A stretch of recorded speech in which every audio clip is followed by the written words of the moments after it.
Welcome to this episode of Food Bites. We have an organization that's really close to our hearts is the London Food Bank, and that's the Middlesex-London Food Policy Council. This goes back to around 2015 or 2016 or so, when a number of us met, both from Middlesex County and also from within London, to try to develop something in which we could kind of have a go-to group that people could go to if they wanted to talk about what kind of food is available in London, what about things like food waste, what about the relationship with our Indigenous communities, how about with our farmers, things like that. So a lot of work went into that from a lot of different organizations.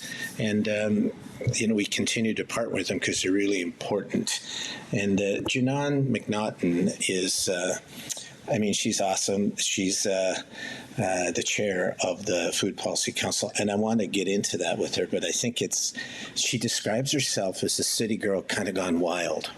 And so she ended up marrying a farmer, and that's where she is now, bringing up her kids. So why don't you give us a bit of your background, Gina? I think you were a social worker at one point, but always interested in things like reconciliation or food security, things like that. Give us something of a background. Sure, no problem.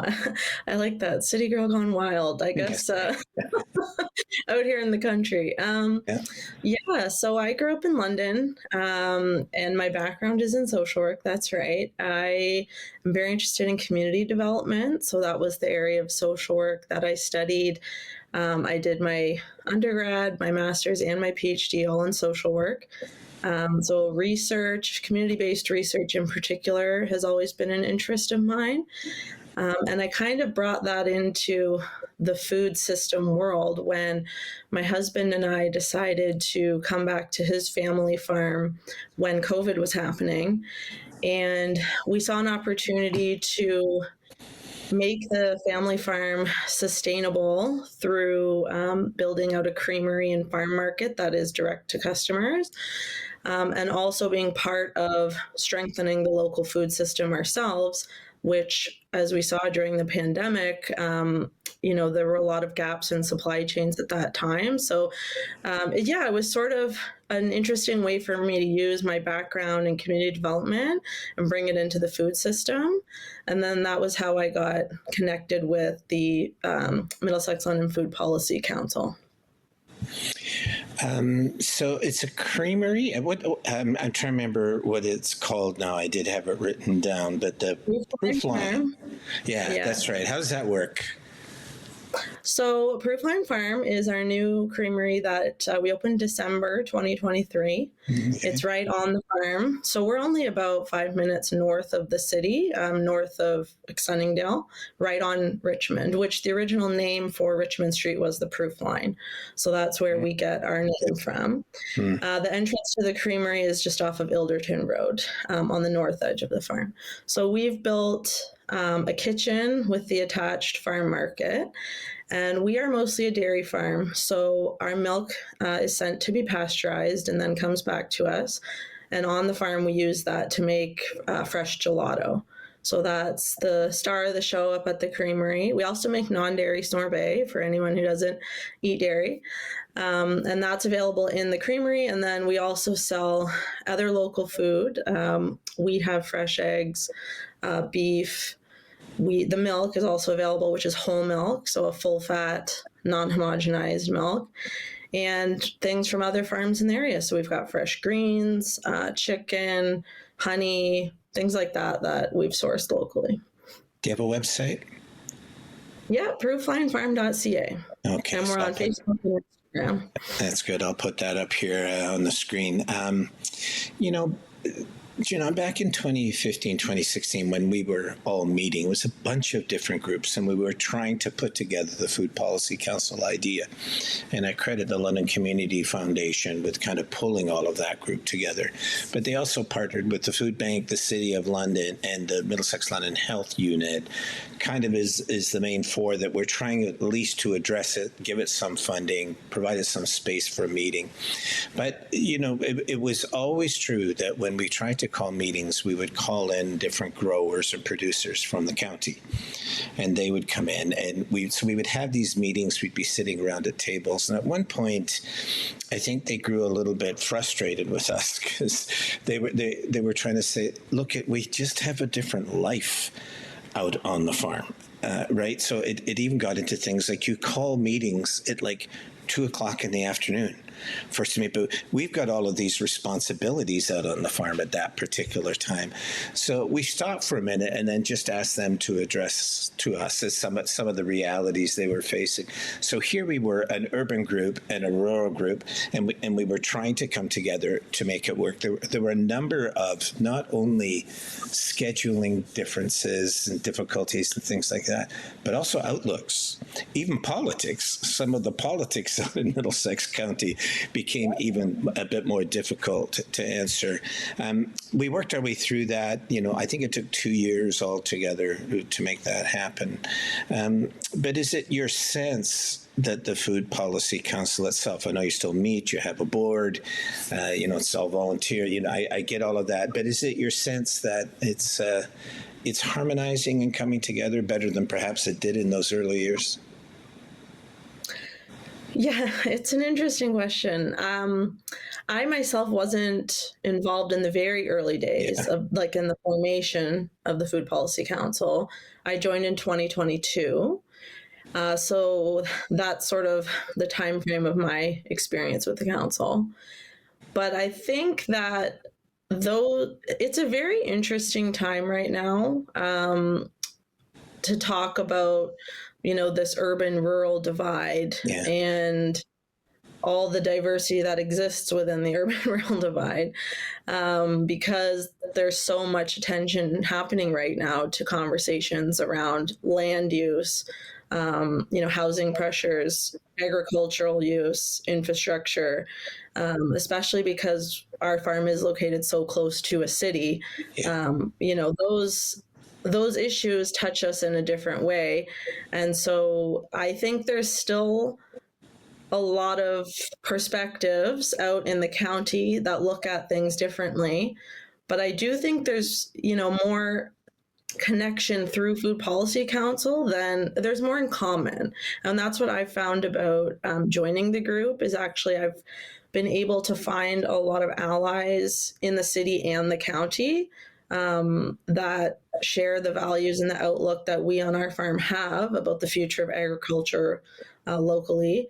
And that's been the biggest asset for me because you're right, our schedule, we work every day. Our schedule is very unpredictable. Now that we have the creamery open, that's a whole other side to running the business. And so we don't get to attend, during 9 to 5 traditional meetings, and our networks look a lot different. Mm-hmm. But this has been the opportunity to find people who share the outlook, and that starting point has been tremendous for me as someone in a rural community that you don't always know where to look for some of those resources. Yeah.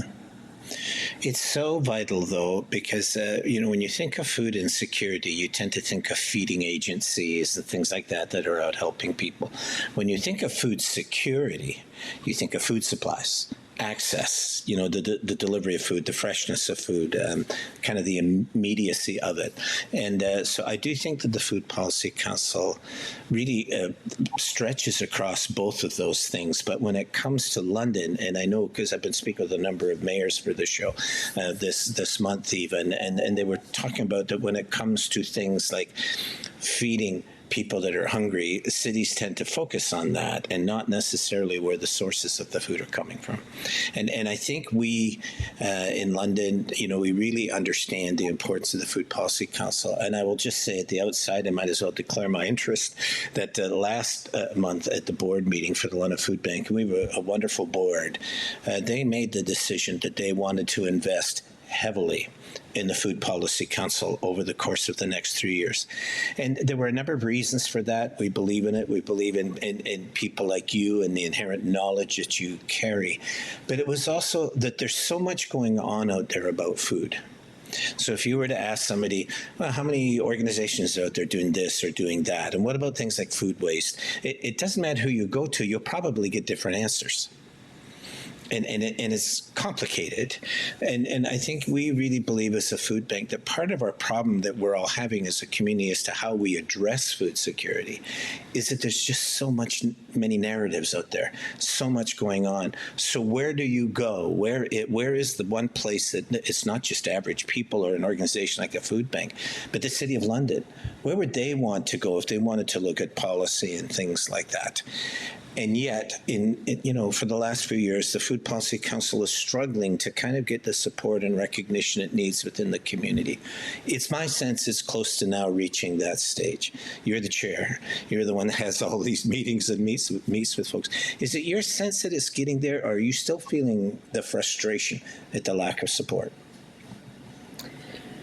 No, I definitely feel that we've been gaining traction. Good. I think with the with the community food assessment that was completed last year, that knowledge that we gained from that was invaluable, and we've been trying to share that with people in decision-making positions. But we've also seen people looking for that, coming to us looking for the information to help support their own advocacy work, because people, there's some things that we just know we need to invest in a stronger local food system. I don't think anyone would refute that, but having the research, the data, the quotes from the people from the focus groups, all of that, qualitative and quantitative, to back up that sort of underlying knowledge that we need to do this, has been something really great that we've seen, finally people coming to us and saying, okay, we are using this in our advocacy work. We are using this in our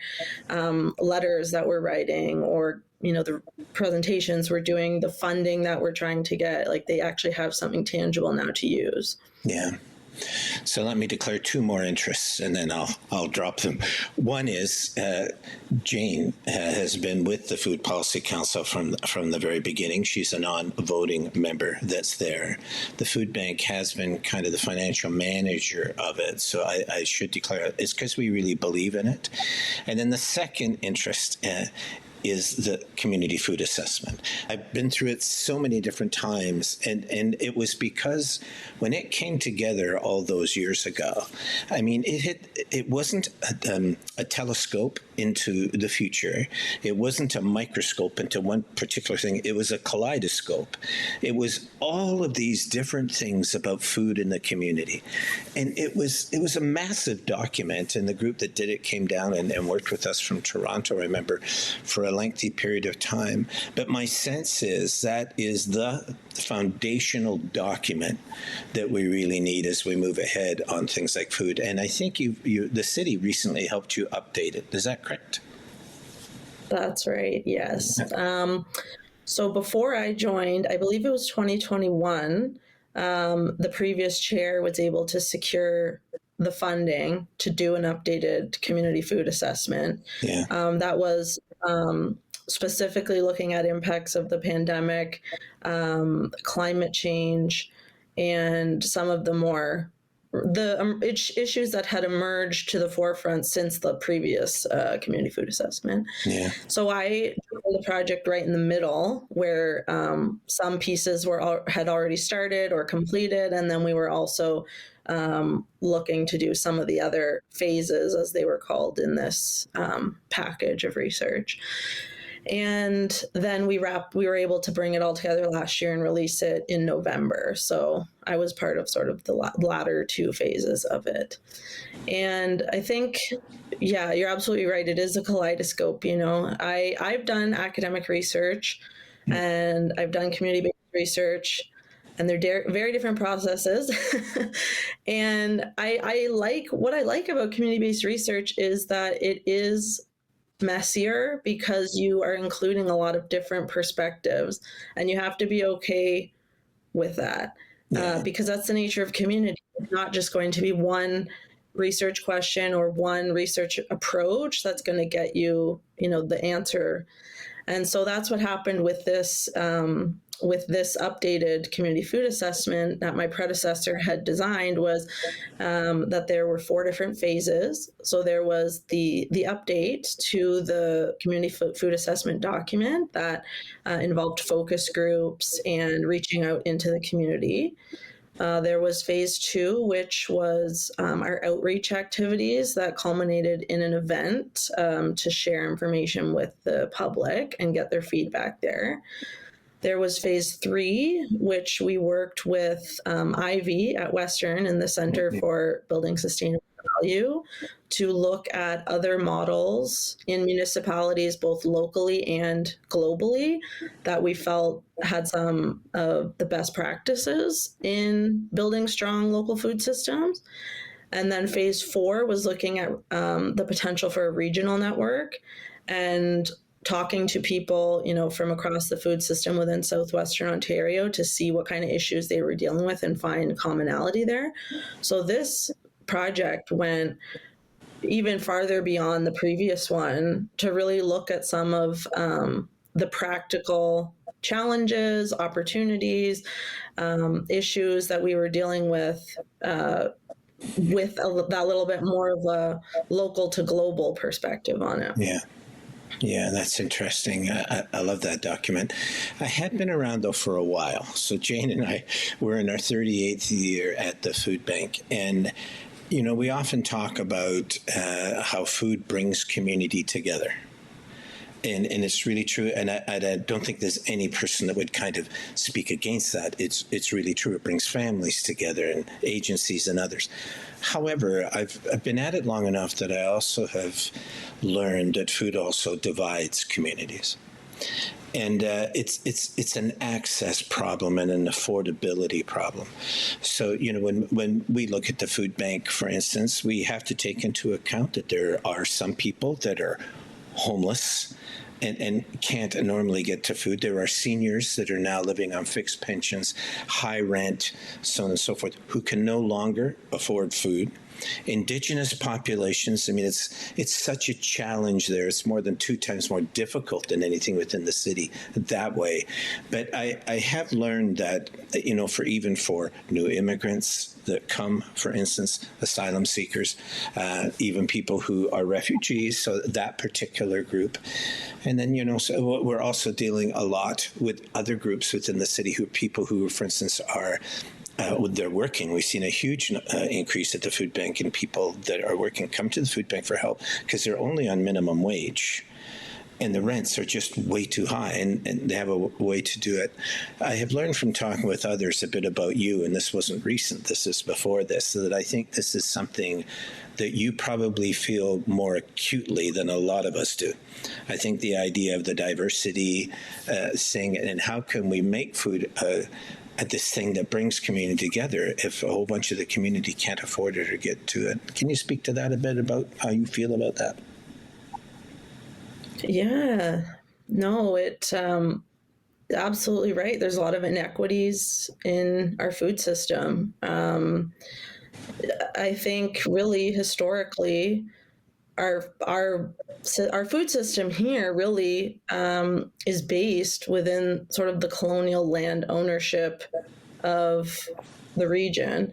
And that's something, I think that's just the foundation of where inequity started, right? As much as we are very proud that we have stewarded this land and my husband's family has stewarded it for 6 generations, there were people stewarding it long before that. And if we forget that and lose sight of that, how much can we really talk about wanting to address inequities in the food system in the present day? Because this is sort of where it all stemmed from. So I think that is the first step in talking about some of those inequalities.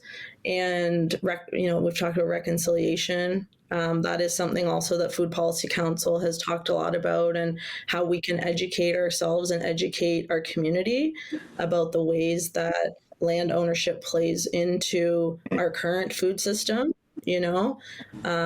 It's a privilege, to be honest. To be a farmer in this day and age is an absolute privilege and responsibility to steward the land in a way that is sustainable for future generations, because we're always going to talk about access to food in general, but really Food Policy Council wants to look at local food growing, local food production right here in what is one of the best food growing regions in Canada, if not the world.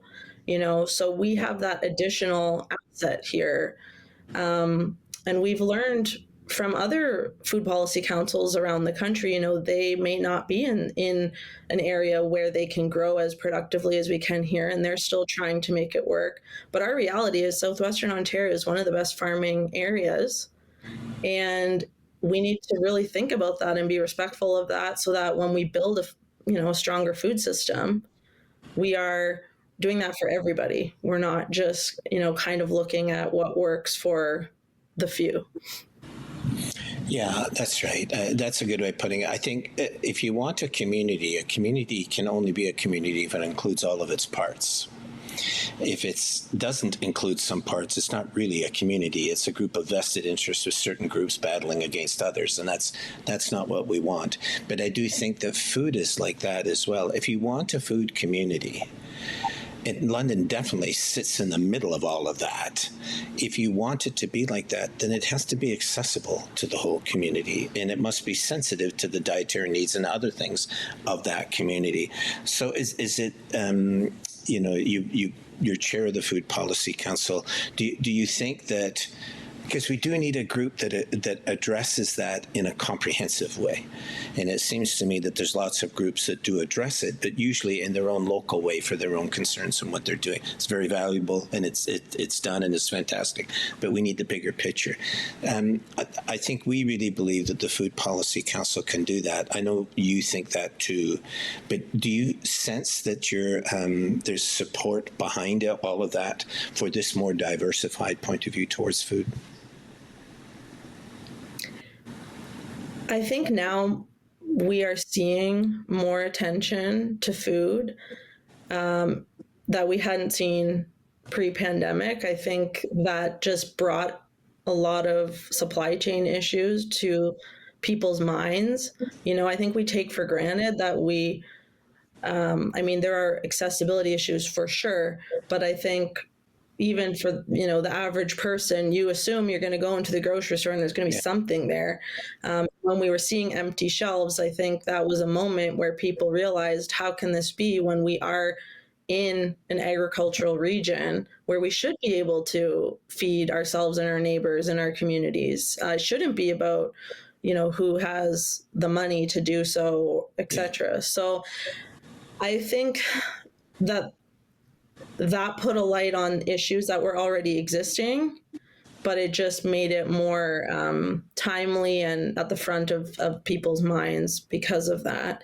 And so that's where I've seen a lot of conversations and partnership building happening that maybe wasn't happening before, because with this conversation that's been happening at multiple levels of government, that sort of turned into this very binary housing versus agriculture debate. I'm realizing that there's a lot more to it, because not all agriculture stays in our region, or not all things that are grown here stay here. So what we need to be doing is figuring out ways to make it easier and more easier from a supply chain perspective, and also just from an efficiency perspective for local food to stay in the region to feed ourselves, because it's no good to keep land, agricultural if that is then being exported and we're still having the same issues with food security locally. So I think some of these nuances are now coming out a little bit more. Yeah. We're almost out of time, but I know one of the things that excites me a lot about the Food Policy Council is its affinity for research, which of course makes sense. If you're going to put research and policy together, it has way more of a chance of being successful. What are some of the other areas of research that are going on within the Food Policy Council? Well, right now, we are more in a dissemination stage of research from the previous project. So we've been putting a lot more of our efforts into communicating the recommendations that came out of the reports and sharing that with the public, and also strategically sharing that with other community partners, with the Middlesex County levels of government, and with the City of London. Because that was less than 6 months ago that was released. So that's an important stage, is to do the research, but also to make sure that that information gets into the hands of the people who are making decisions. Yeah. I was at City Hall the other day and speaking with someone who said, look, the reason why we really want to see the Food Policy Council succeed is because we don't have time. And I found that really interesting, right? They've got so many problems that they're having to deal with. For cities, it's such a hard thing, right? They just don't have the resources that they need to address a lot of their problems. So the fact that to a certain degree that they could outsource policy or research, I think is really important, right? If they don't have time, then the chances are really good if they make decisions on things related to food, those decisions might not have been the best. It's not for a lack of effort, but maybe for the lack of input, the lack of time, or the lack of resources. So it is my sense that the point that we all have to get to, whether you're somebody like a food bank trying to help hungry families, somebody working with Indigenous communities, somebody working at government, we all have to get to this point where we have this common base of knowledge that we are all working from. And none of us are really assigned with doing that other than the Food Policy Council. And it seems to me that in the coming years, as food security becomes even more pronounced, that the Food Policy Council will become our key place that we will gather and share the stories and the information, the research, the paths ahead, things that we're doing that aren't great. We really lack that right now. We just got a lot of voices out there, but we need that one place that can bring it together. I really hope that you feel that that's coming together for you as a chair, but also as a Food Policy Council, because I think many of us are realizing that food is such a vast thing right now that we need one particular group that's doing a lot of that work for us, and we need to resource you. Do you feel that it's that important, or did you just come on as chair trying to do the things that you were doing, and then all of a sudden, oh man, it's all these things. Do you see it the same way as I do? I presume you do. Yeah, absolutely. I think sometimes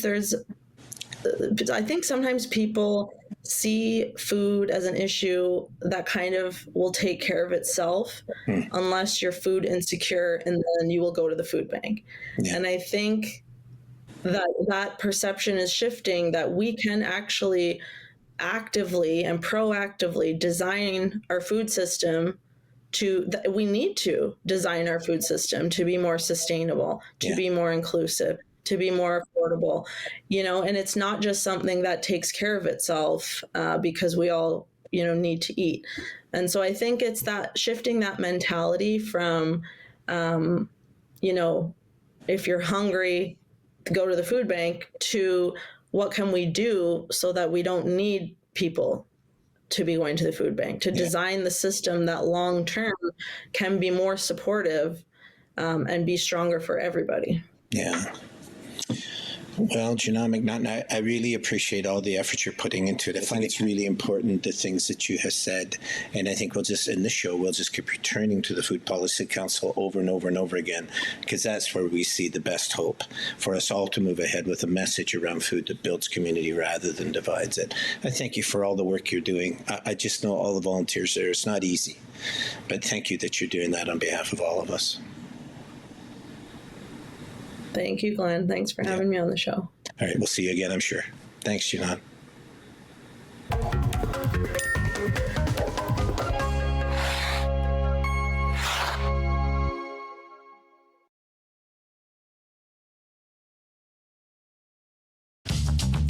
This program is brought to you by Ignite TV. Now you're in command. Visit Rogers.com for more details.